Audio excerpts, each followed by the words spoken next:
अस्सलाम वालेकुम प्यारे बच्चों। आज हम कहानी सुनेंगे परवीन की। परवीन को पेंसिल की मदद से तस्वीरें बनाने का बहुत शौक होता है।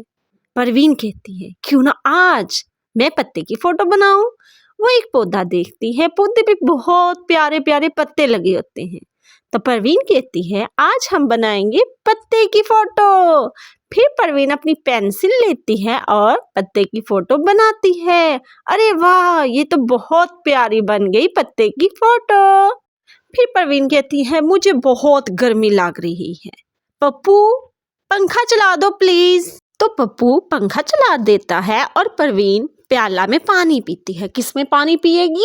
प्याला में। शाबाश। तो प्यारे बच्चों, फिर परवीन पढ़ेगी पेपर पत्ता पेपर प्याला पे तीन छोटे नुक्तों वाला। तो प्यारे बच्चों, ये है आपका नया दोस्त पे।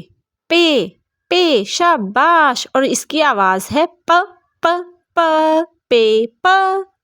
देखो प्यारे बच्चों, इधर आगे पे के दोस्त पेपर परवीन, पेपर पौधा, प पौधा, पेपर पत्ता, पेपर पत्ता, पेपर पंखा। शाबाश। पेपर प्याला, पेपर प्याला, पेपर पानी, पेपर पानी।